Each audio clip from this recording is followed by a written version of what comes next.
Hello, I'm Chastity White Rose, and I'm here with Jason Dean, president of Rainbow Pro Life Alliance. And today we're going to be talking about an amendment that's going to be on the ballot in Missouri in 2026, but also similar amendments happening throughout the U.S. that try to merge two completely separate issues into one bill. And I'm concerned with this type of language, not just because it's a Missouri amendment that leaves me confused as to what I should vote on, but also because when they try to merge completely unrelated issues into one bill, it kind of forces people to feel like they have to vote against their own interests. Like, I want this part of this bill, but I don't want this other part. And it leads people into a mixed feelings where they feel like they are betraying themselves, whether they vote either yes or no. And Jason, I'm sure, will have his own perspective, maybe some similar, some different on bills like this. So, Jason, you can pull the amendment on the screen, can't you? Yeah, let me go ahead and share. We'll read through this and go from there. So again, this will be on your ballot this November, I believe, correct? Yeah. Okay, okay. Um, so the official ballot title says, "Shall the Missouri Constitution be amended to repeal the 2024 voter approved amendment providing reproductive health care rights, including abortions through fetal viability, allow abortions for rape and incest under 12 weeks gestation, emergencies and fetal anomalies, allow legislation regulating abortion, ensure parental consent for minors' abortion, prohibit gender transition procedures for minors." That's the gist of the amendment.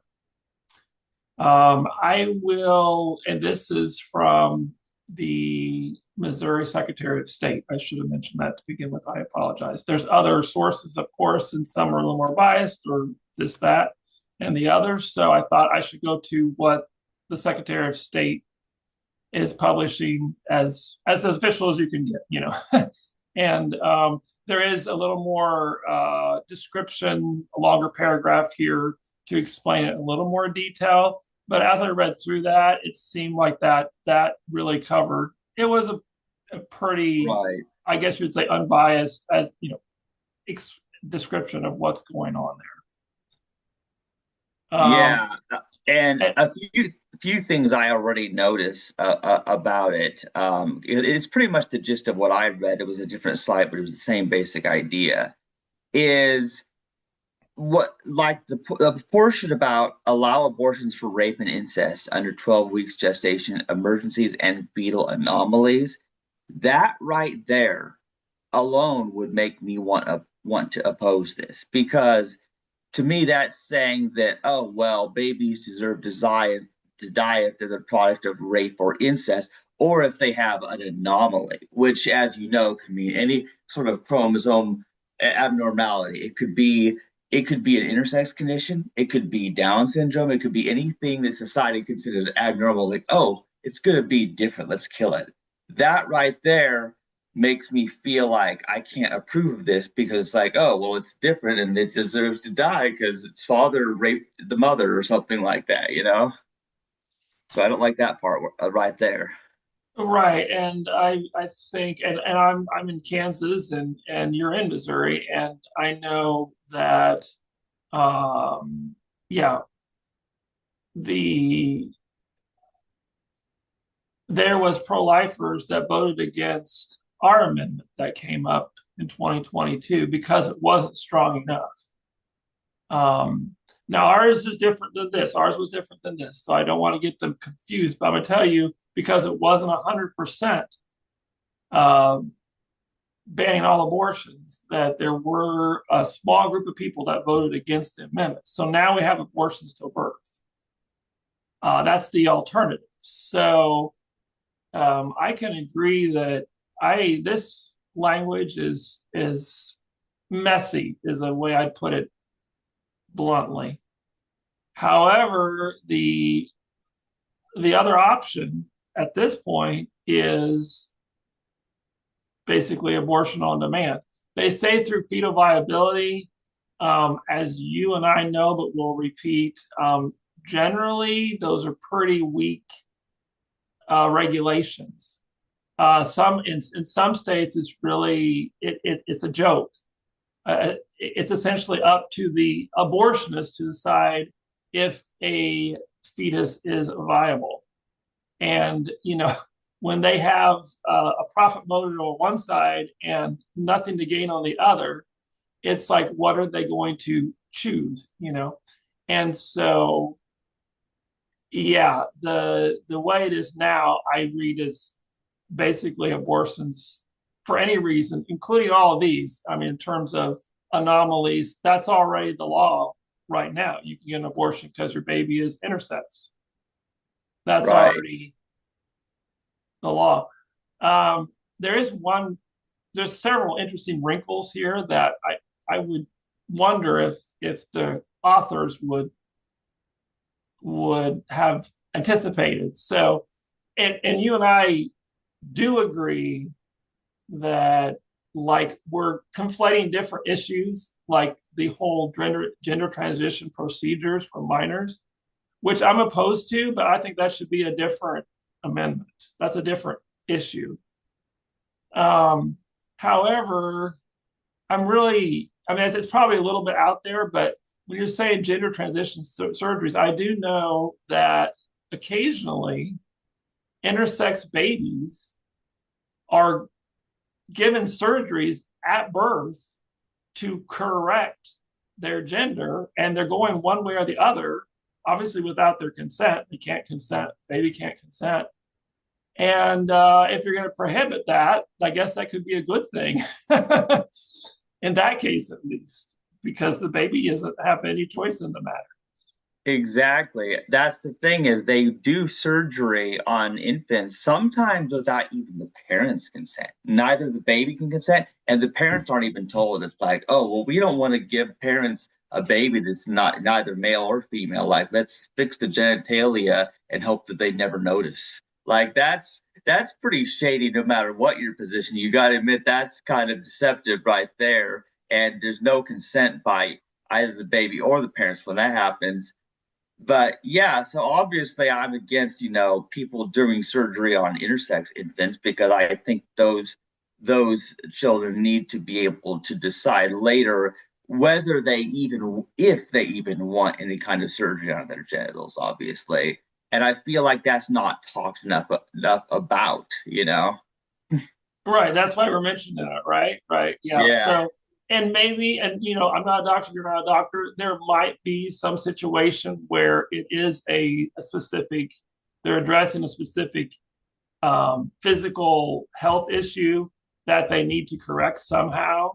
And it might involve your sex organs. So I don't want to totally say that you can never do a surgery on a baby that might deal with their genitalia because there might be some situation. I'm just saying um, that, like, Right.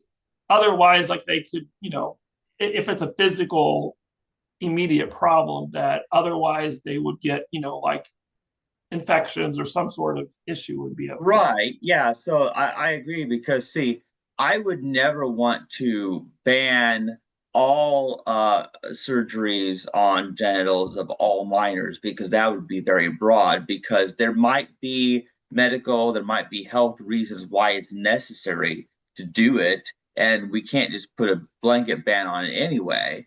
But I also think, coming from the perspective of someone who is transgender, who reads a lot of stories of other people's experiences, and I know my own experience, and I know that gender transition can mean a lot, and what procedure that may be, whether that refers to just surgery, and if so, which types of surgery, because there's more than one type of surgery that might be done for different kinds of cases, and depending on I feel like it's too vague. There's a lot that is left out there. Like, I don't believe that we need to do full sexual reassignment surgery on well, I don't, like, for example, I personally don't even think it's a good idea for adults to do the whole thing of trying to create an artificial vagina. Like, some people have had that done as adults and they're happy, and I'm glad for them, and I would never ban it because I still think it's their choice to do what they want, but I still don't think it's a good idea. But from my understanding, that is typically, that type of surgery is not done on minors anyway. There was the rare case of Jazz Jennings, I believe, who was 14 when they had that done. But that was a very interesting situation where they were on board with it. All that their family was on board with it. They had the money to pay for it. It was all kind of a thing, you know. So I think it worked out in that case. So I wouldn't approve of trying to prohibit all gender transition things when sometimes gender transition, it might just mean puberty blockers, or it might mean something else, but it probably doesn't mean full gender reassignment surgery. So I feel like having that in a bill that's primarily about abortion, first of all, we agree that's out of place. Second of all, the average person is a person who is cisgender, straight, they're not transgender, they don't even know what gender transition procedures mean. So their mind is instantly going to jump to the most out there thing, which may or may not even be what this bill is referring to.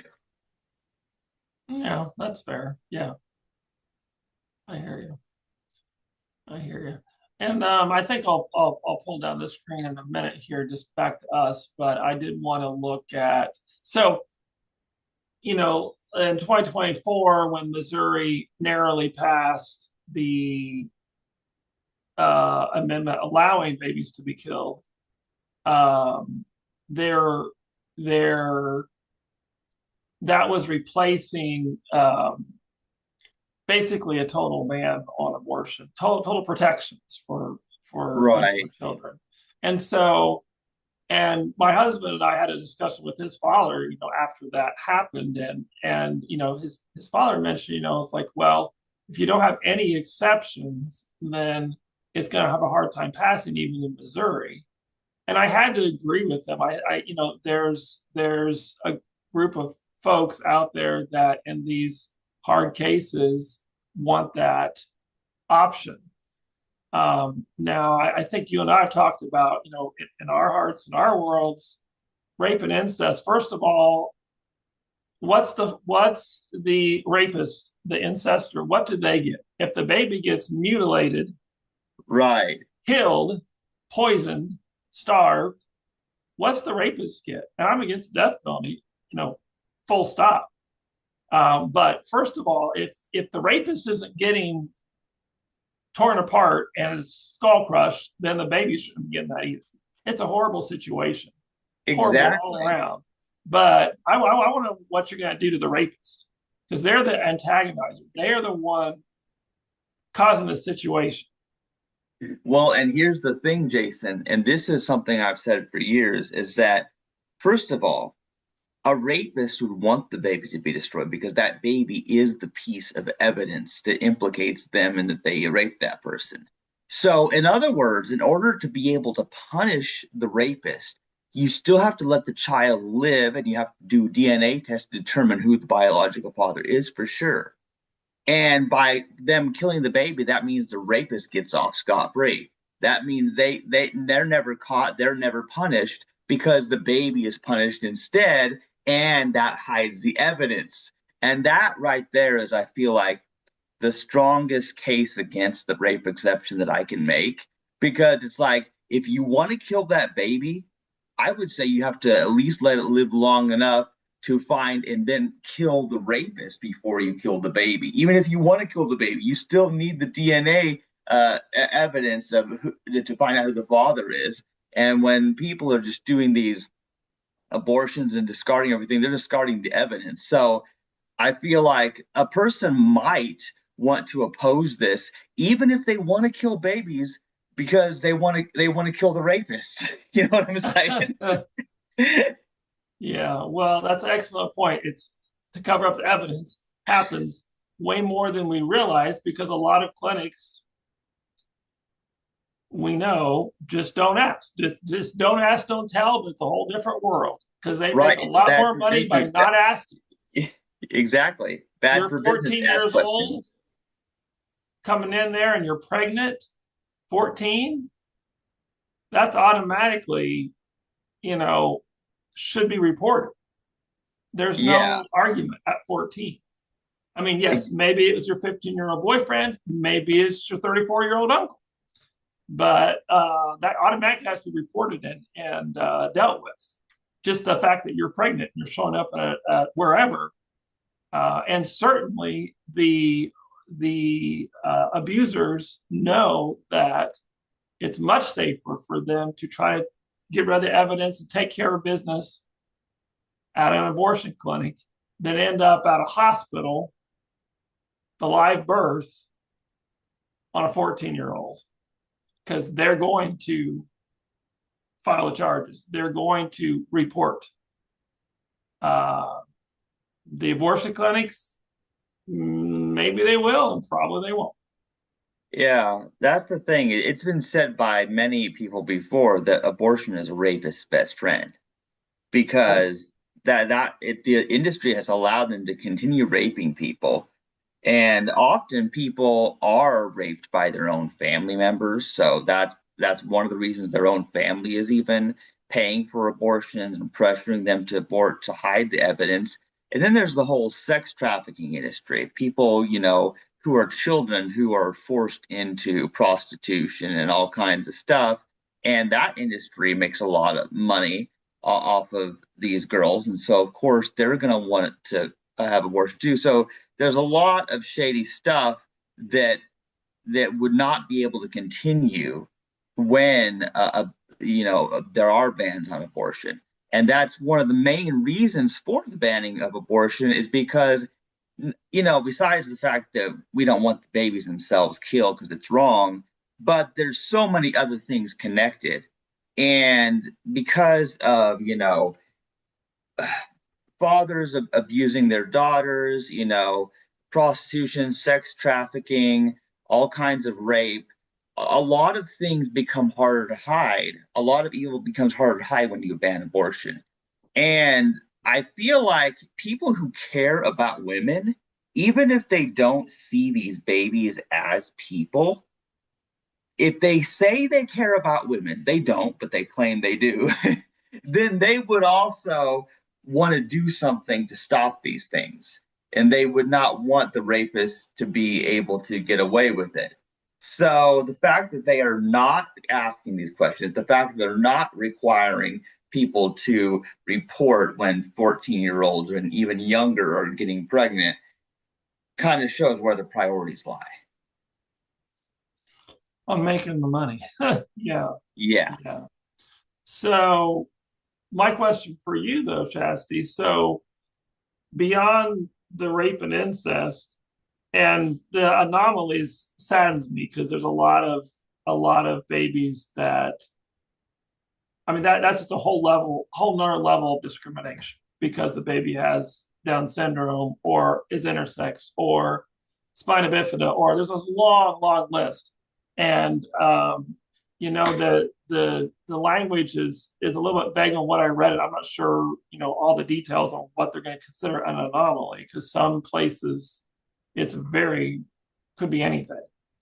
However, I see that this amendment has some intrinsically good points, and that, as we know, at least statistically speaking, the rape and incest part is 1 or 2% of abortions. So, and once you get one step away from that, there's a whole group of abusive men that it's not necessarily rape, but they're pressuring. I say abusive men, but it's also families sometimes, parents, um, girlfriends, boyfriends, you name it, that are pressuring the individual that's pregnant to abort. And all that would be essentially cut out because, Mhm. at least in Missouri, that would not be allowed. And that would be, and then there's just frankly women that don't want to be pregnant and maybe are in for their fifth abortion or whatever and are just using this contraception. There's a whole panoply Mhm. of different folks that are doing different things for different reasons, but the end result is the dead babies we're trying to save. And like you said, mothers, parents that are caught in between sometimes, sometimes not. It's just their flat out choice. They want a dead baby, they go in and pay for it. And then the other extreme is abuse, all around abuse and death. So at the end of the day, if you vote against this, we're stuck with status quo and all babies die essentially. Or we get on the path of saving a good chunk of them. What do you think about that? Yeah, I see where you're coming from. I guess I'm personally one who's not very much for compromise. And I feel like the fact that that this allows abortion in the anomalies and the rape and incest, I feel like that right there, just right there makes me want to oppose this amendment because I can't be agreeing with something that says that people who are abnormal, including people who may be like me, deserve to die. Like I feel like I everything in me says I can't support that. Now, hey, here's a thought experiment. Now, you were saying that a similar bill was what happened in Kansas, but it was a total abortion ban, right? What was that? Was it previous That, year or? that was in 2022. It actually wasn't. It was just the Kansas amendment stated that our Constitution doesn't say anything about abortion. That's what our amendment said because our Supreme Court's liberal, the Kansas Supreme Court's liberal. So they invented the right to abortion here, just like the US Supreme Court did. And so they like, yep, it's in here, even though there's no word abortion, there's no word, it's like, it's pretty goofy stuff, but we had to clarify that.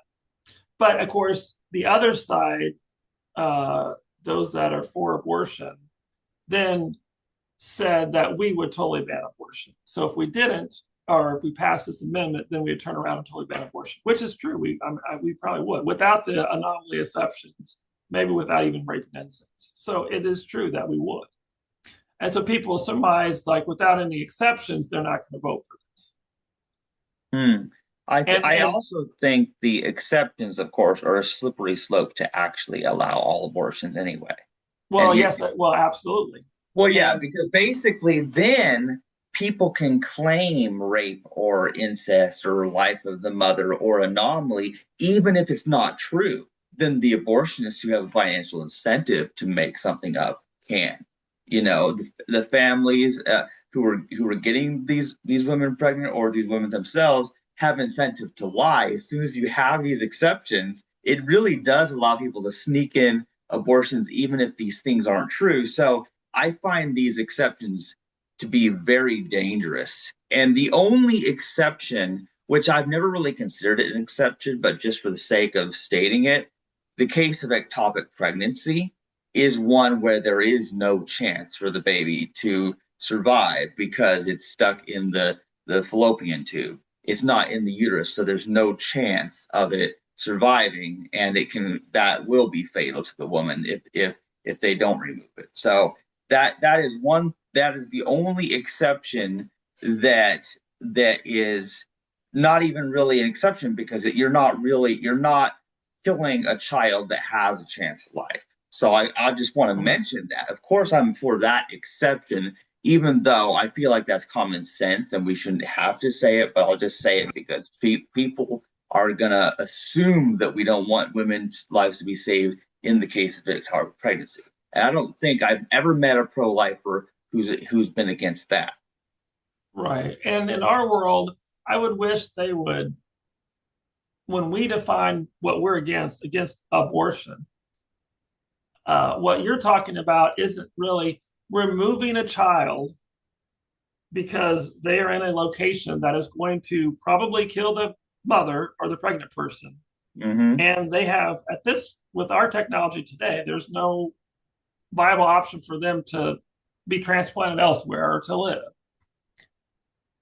That is different Hmm. than going into an abortion clinic and dismembering your child, poisoning your child with digoxin, which is used to kill death row inmates, starving your child with drugs. That's not generally how they even do procedures for ectopic pregnancies. They go in and remove the child. There are drugs to take to essentially induce labor because they can do that. And so there's some other health situations, even beyond ectopic pregnancies occasionally, that they have to induce labor, even though the baby probably won't survive. Or they know that. But because the mother has, let's say, uterine cancer or something that they have to address now, and with the baby there, they can't do that. And so they remove the child. So removing the child is kind of our last resort that we something we need to do. Yeah, Dismembering, violently destroying the child is, I don't think, ever an option that we need to do. exactly. And these rare cases, which are done to save the life of the mother, and are usually done on a embryo that has no chance of survival anyway, these situations are very different. And at least in those cases, they would have proof of what the medical condition is surrounding that. Whereas basically, when people are just allowing abortions for all these ridiculous reasons, rape and incest or anomaly, which can mean anything, it basically just allows abortion with no evidence of what's going on. And I feel like both in the case of these things, some of which are called abortion, that are not abortion in terms of what we're actually talking about, because we're talking about elective abortion. We're not even talking about things that may medically be called abortion, but are just a way to save the mother's life, you know, because they do use deceptive language, just like in the case of the intersex children, like, and in general, we don't want them operated on, but unless there's a documented, proven health condition where they have to do it because that's gonna, they might die otherwise, you know. So, and I feel like things need to be documented and proven, and of course, when young children are ending up pregnant, that does need to be reported, and that's something that the abortion industry wouldn't want to do because it's bad for business. It's much easier for them to keep it secret so that here's a 12-year-old who's pregnant by their father. Well, let's not report it because we want their father to keep getting them pregnant, so they'll keep coming up for abortion. See the financial incentive there? So that's the thing, is that's why if you care about who are being raped, if you care about women, you will oppose the abortion industry because it's very harmful to them and causes them to go through that trauma multiple times. Yeah. I will mention, so for our amendment in Kansas, one of the main, and the pro-abortion side had double the amount of money we had to deceive people about what was happening.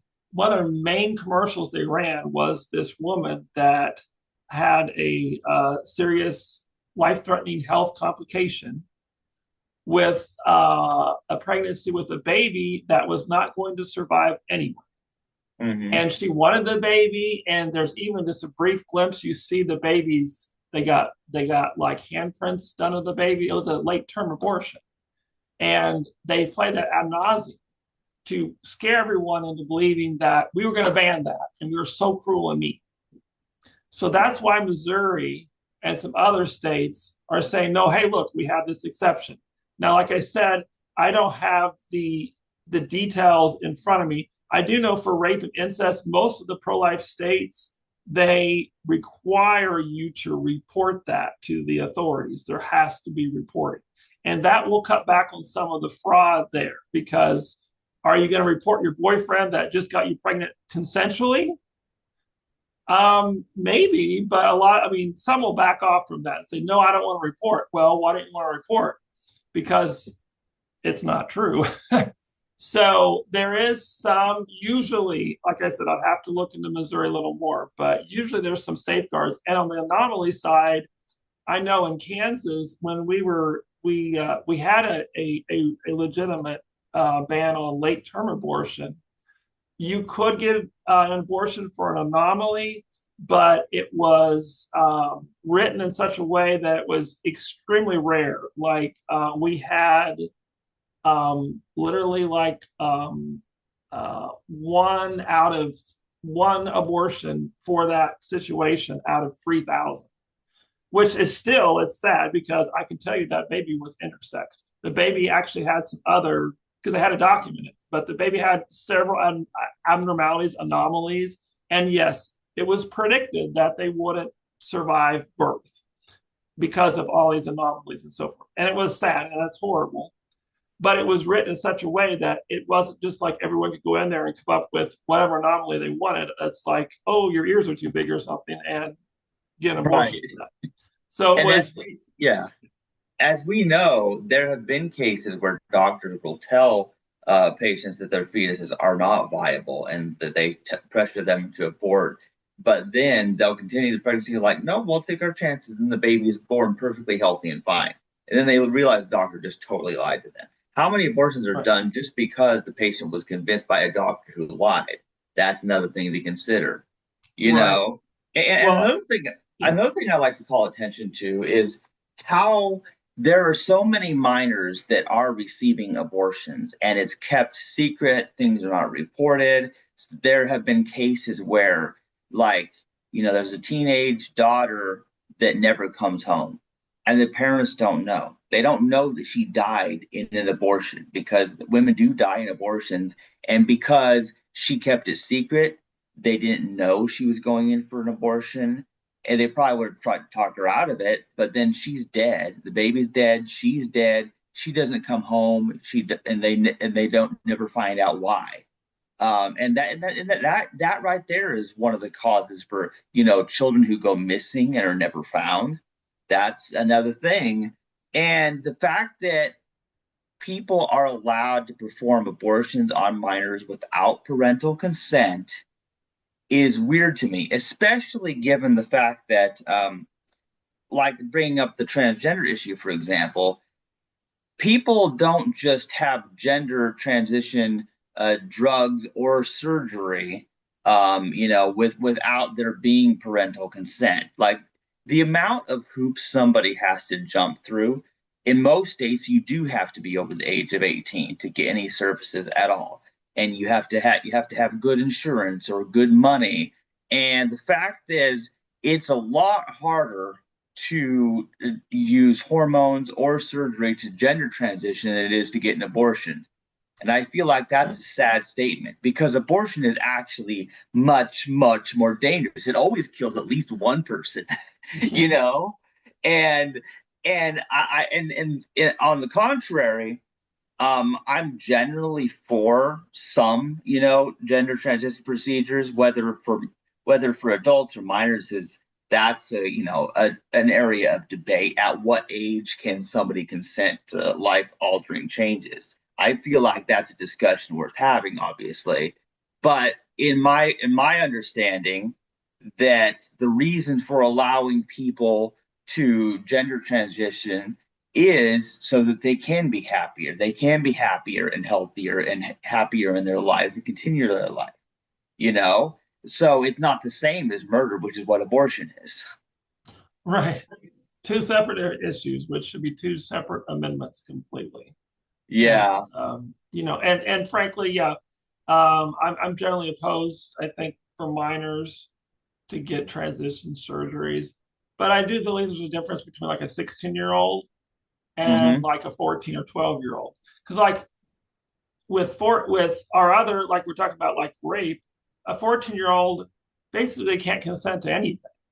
And so how are they going to be able to consent to changing their gender physically?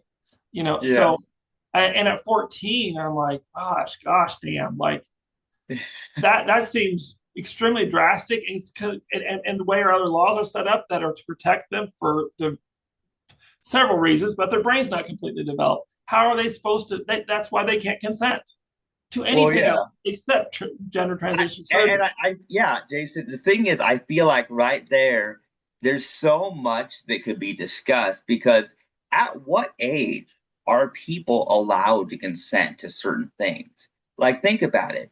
They have to be 18 to vote, but people can get a driver's license at 16 years old. And should 16-year-olds be even allowed to drive? Like, I Well, of course question. not. No. I question that.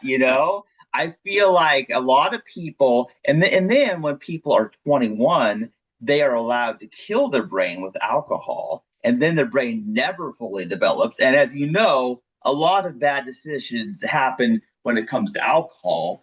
And then there's the whole issue about how there was prohibition. There was a time when alcohol was illegal, and then they legalized it. And I'm like, well, but regardless, alcohol is still not good. And why are we allowing anyone, especially 21-year-olds, when their brain still is not fully developed even at that age? Like from what I understand scientifically, like our brains like fully mature around 26 years of age anyway, which is interesting because that was the a time when I went through a lot of changes philosophically, religiously. I turned vegan and into like this consistent pro-life person who became very active in a lot of ways. So I think it's true. I do think when you're in your mid 20s to 30s that you really do start really thinking deeply about a lot of things. Plus, I never consumed alcohol. So there's that. I'm sure certain that helps. But I And do think it's yeah, there's a difference between an 18-year-old and a 16-year-old. There's a difference between a 16-year-old and a 14-year-old and a 12-year-old. Different ages, and also it depends on the person, obviously.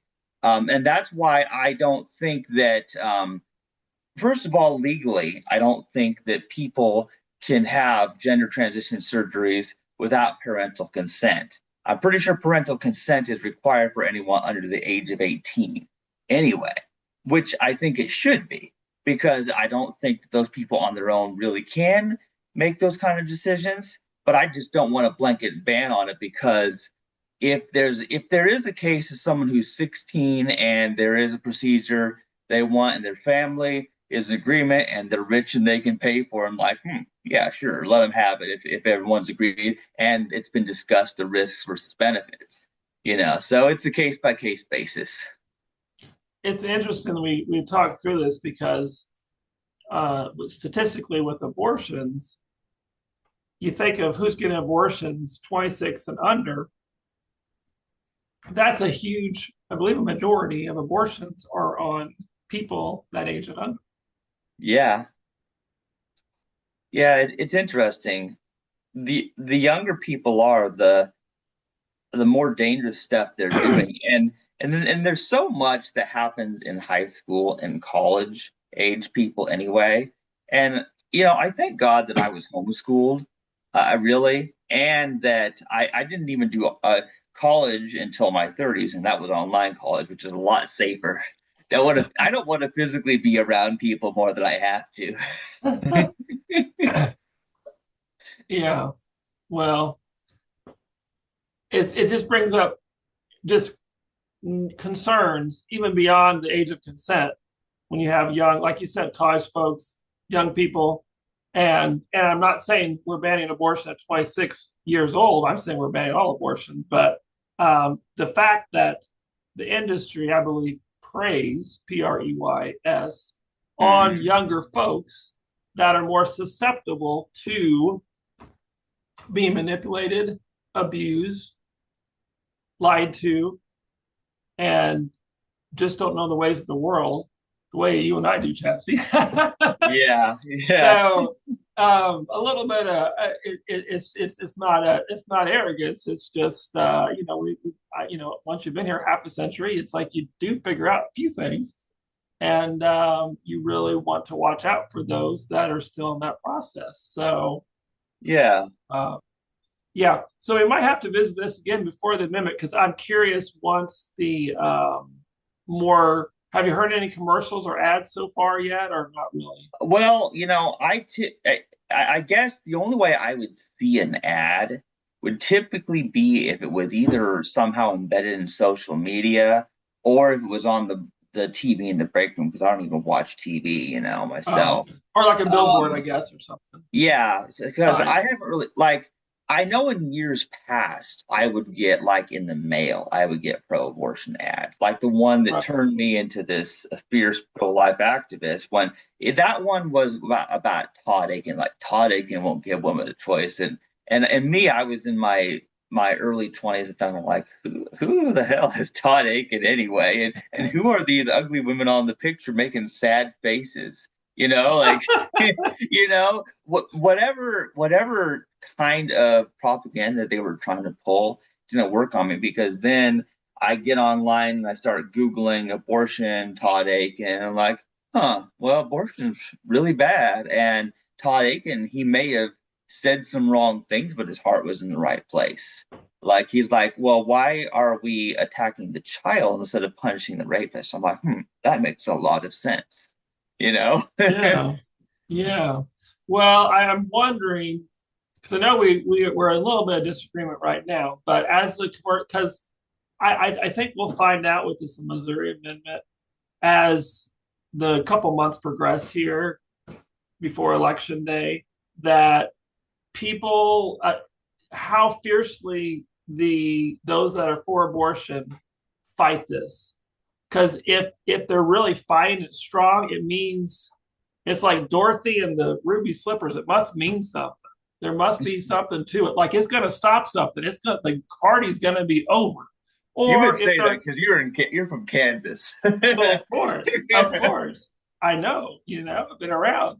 So, and if they don't fight it that much, maybe there's not, it must mean it's not going to hurt their business. So I'm curious as this plays out. I'm going to theorize that they're going to fight it hard because I believe, I'm going to have to look at the details, but I believe this is going to stop 97% of abortions in Missouri. Hmm. And that's pretty good. It's not exactly what we want, but it's pretty good. It's a good step. And we could always come back and go for a stronger amendment at that point and say, we really need to strengthen this because, our the few exceptions we're allowing, people are manipulating the system or it's just not fair to the baby, something Right. where we could strengthen that and get that up to 99%. Yeah, and I feel like with this Missouri bill specifically, there are two things that trip me up about it. So what I want to do here is a little bit of a thought experiment because now let's suppose we took this bill and we edited parts of it. Let's say that part that it would let's say what example A, let's say the bill was as it is, except it was a blanket ban on abortion. It didn't have these exceptions for anomalies, rape, and incest. And then I think in that case, like I would be more likely to support it if it didn't include these exceptions because I feel like those exceptions, it literally would allow for the abortion of somebody like me who might have an abnormality and our friend that we both know that we've talked about before, you know. And so the fact that someone like me and people I love would be candidates to be aborted under those exceptions, that right there, I feel like is the strongest reason I oppose this bill as written, even more than the fact that it includes the whole gender transitions thing, which I still think is wildly out of place. But I feel like the part about these anomalies and the rape and incest exceptions, I feel like that is the stronger reason why I oppose it Now, on the flip side, example B, let's suppose all the other parts of it were the same as it's currently written, but they removed the part about the gender transition because and they kept the whole transgender topic out of the bill. I feel like I would still, even in that case, I might be able to support a bill like this if they would remove that extra irrelevant thing.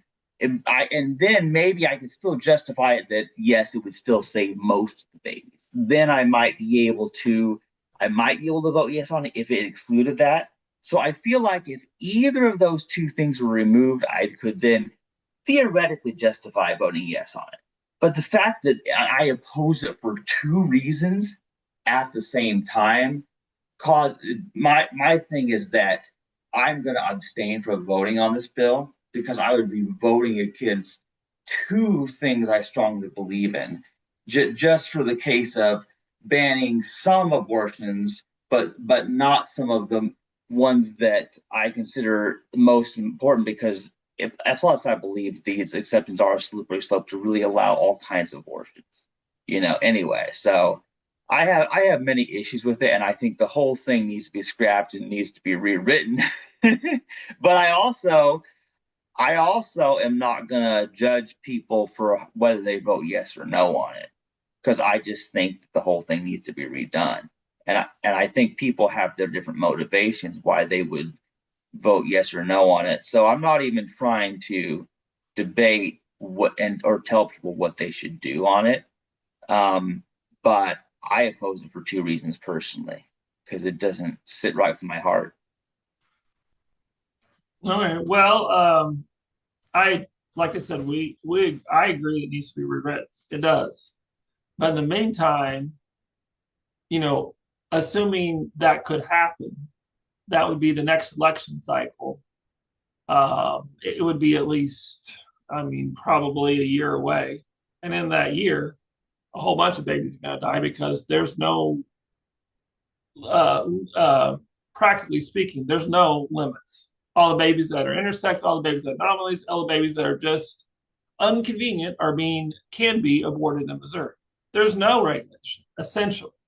Mm-hmm. And it's a joke to say that there is much of anything because there really isn't, just like here in Kansas. So everybody gets aborted.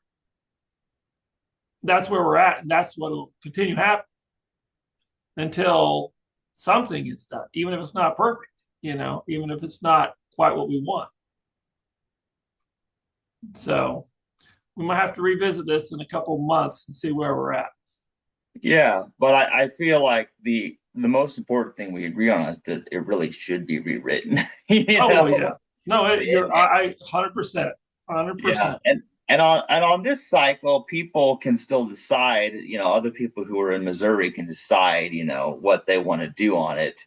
I just know that I really dislike it so strongly. And one of the things that I tend to do is when I am unsure about something, if I have any mixed feelings at all about something, I abstain. And that's why, Oh, first of all, most of my adult life, I have not voted in any elections, federal or local. Part of it is that I've always been really confused when it comes to politics. And partly because amendments confusing language, conflating completely separate issues. Partly because the language is so deceptive.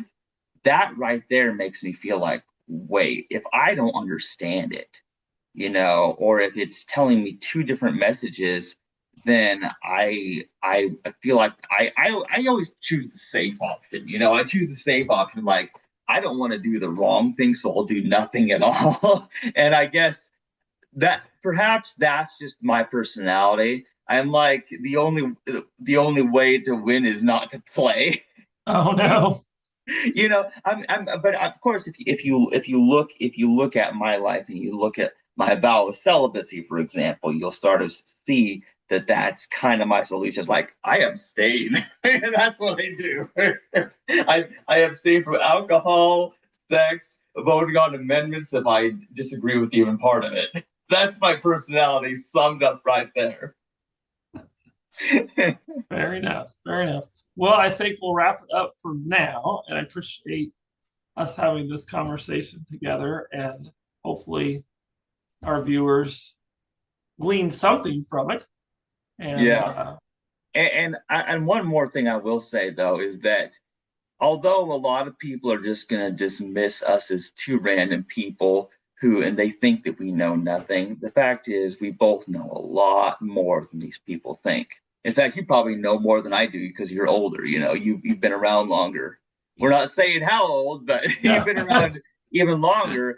But also, I, although being relatively young, I've had conversations with other pro-lifers and pro-choice people. I've also listened to probably thousands of pro-life podcasts, and I've talked to my mother about many issues. That's why I know about things like ectopic pregnancy, for example. The average person who thinks they have an opinion about abortion, whether they're on the pro-life or pro-choice side, they really don't even know much about pregnancy.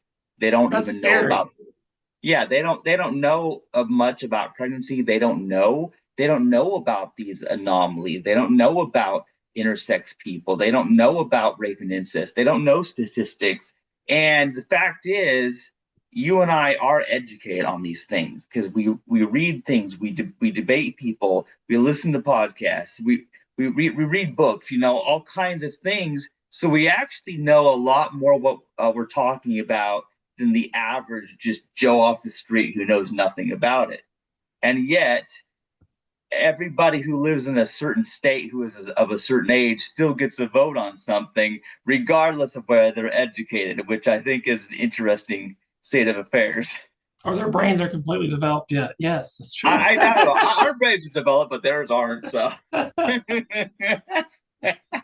Oh my goodness. Well, we will leave it at that. Until next time. thank you, Jason. All right. Have a good night, Chastity.